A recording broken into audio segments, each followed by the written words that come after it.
Good morning.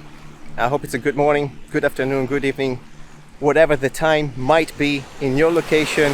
Welcome to the channel. My name is Mamo. Today I'm in Railay Beach, which is in the province of Krabi, Thailand, because we are going to review this phone in terms of photography, the OPPO Reno or Reno. I pronounce it in Italian way. Reno 13 Pro just came out. Stay tuned. We're gonna go in POV, take some photography around this beautiful place and check the capabilities in terms of photography. Let's roll.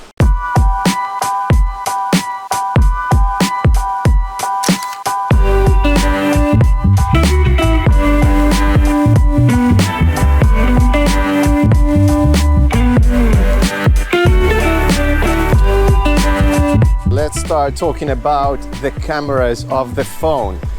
We have three rear cameras. Main camera here, we've got a 50 megapixel sensor. The aperture is f1.8. Then we have an ultra wide camera right there.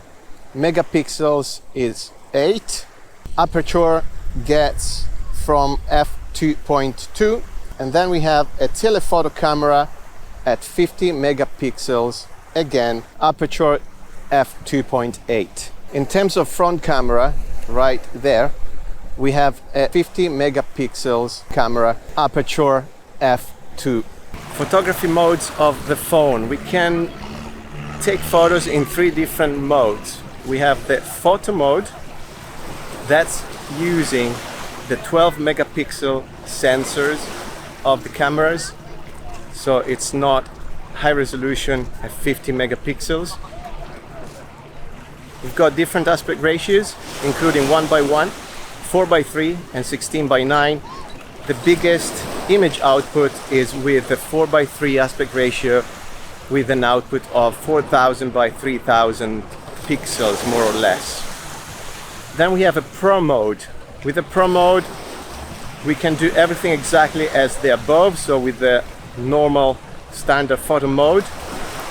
In Pro mode, we cannot take any selfie, but we can change the exposure manually, so we can change the ISO, the shutter speed, and also the color temperature.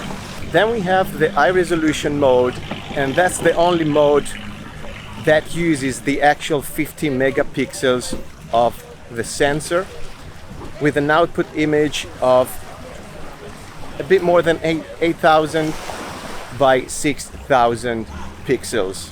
But with the high res mode, we can only take photos in 4:3 aspect ratio. As we talked about the photography modes, keep in mind that not with all the photography modes we can use all the lenses and the resolutions. And I'm going to show you a few examples here, and we're going to go through these settings right now in POV. First of all, with the front camera, which is the selfie camera, there it is, we can reach a wide angle from 21 to 25 millimeters, more or less, and this is what you can achieve with the high-res photography mode.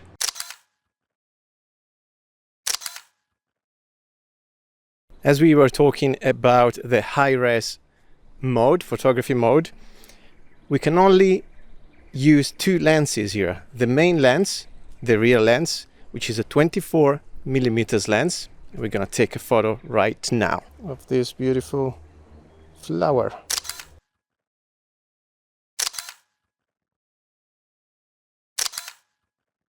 The second lens we can use on the high-res mode, photography mode, is the 3.5x, which equals more or less a focal length of 75 millimeters.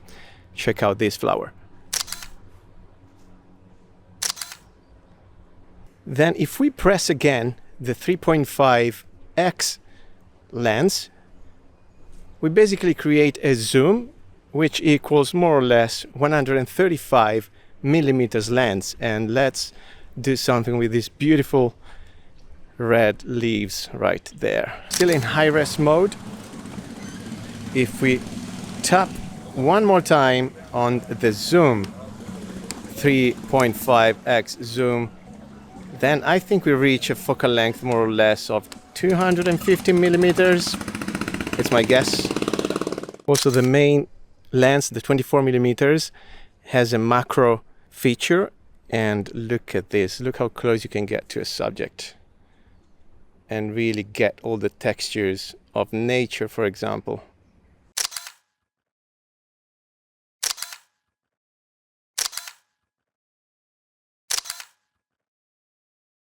Then in the photo mode, standard photo mode, we have more lenses available here, because I think the sensor is actually using part of the 50 megapixel sensor, and that's why we have an output of 12 megapixels instead of 50. We've got this 0.6x wide angle lens, which is more or less 50 millimeters, and that's what we can get.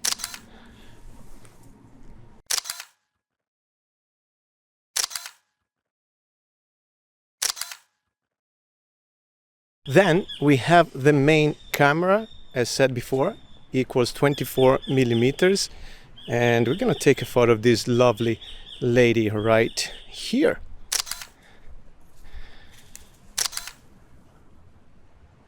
Right now, if we double press on the lens again, we switch to 28 millimeters, still on the same lens.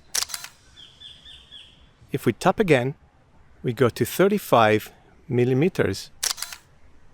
So we create a zoom with the same lens, and now we are at 1.4x zoom. We then can choose a 2x lens, which equals more or less 48 millimeters, and we can take a photo like this, for example. Yeah, a bit noisy here, sorry guys, but let's try to go to the next to the next lens, which is the 3.5x zoom, equals to 80 millimeters more or less. And check these tractors taking the tourists to the boats when the tide is low. And it's a good focal length to start having some shallow depth of field. Also great focal length for portrait.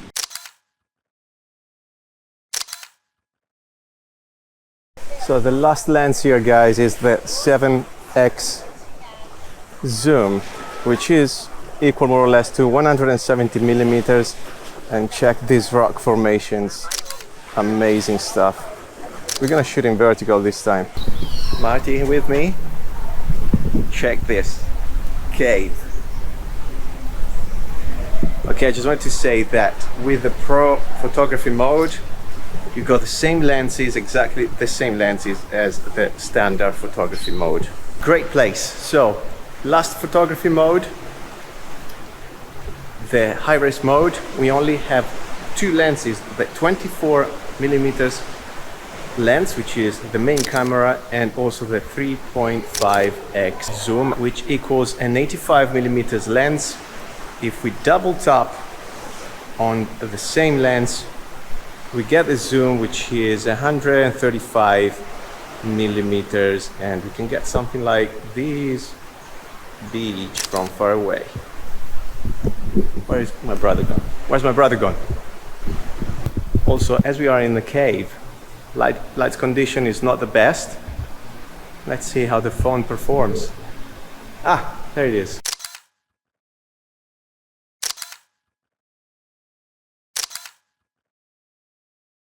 Back in Bangkok, guys, low light conditions of the phone. So we have a night mode, which works really well because it's supported by AI. Sorry about the noise. So the AI will help you to delete, erase the extra noise. I'm gonna give you a few examples here. So the image results quite clean in the end. What it does, it will adjust the settings, the exposure settings and the shutter time automatically to create a properly exposed image. Another great feature here, guys, is the time lapse option. Even for traveling, we can set the time frame, and we're gonna test one right now.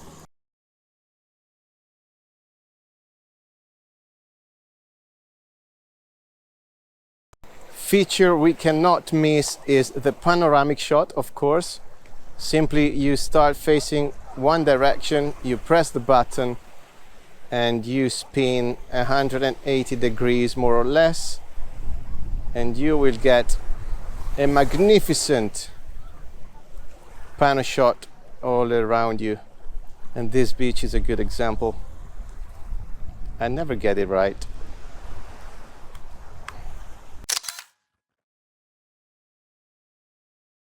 Something you might enjoy as well is a customizable volume button, which can be turned into a shutter button to snap your photos. Right, so what do we think about the OPPO Reno 13 Pro in terms of photography?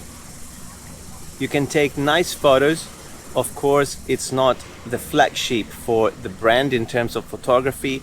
If you want, I think in my opinion, the best photography phone I've tried so far is the OPPO Find X8 Pro, which I have reviewed, so go and check it out on the channel. Still, this is a lower budget phone, so if you don't want to spend that much money for a phone, you can still grab this and take your, travel photos, whatever you need. Again, you got 3 lenses. The zoom lens, in my opinion, might need some work on it, especially when you are taking photos of something far away. It worked well on close to the lens subjects, but when you have a landscape, for example, I don't know, I didn't really enjoy it. Also bear in mind, you've got AI support, so these cameras will actually delete some of the noise, for example, in your picture.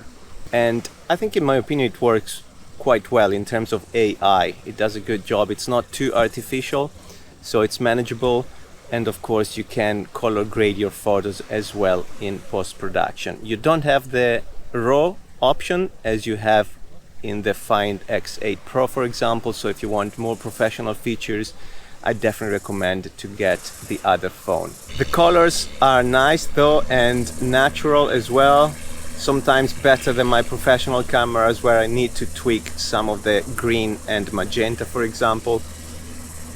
So if you want quick results, good phone. I hope you enjoyed the video and the locations. Hit subscribe, leave a comment down here, let me know what you think about these phones. I hope to see you soon, maybe on another side of the planet.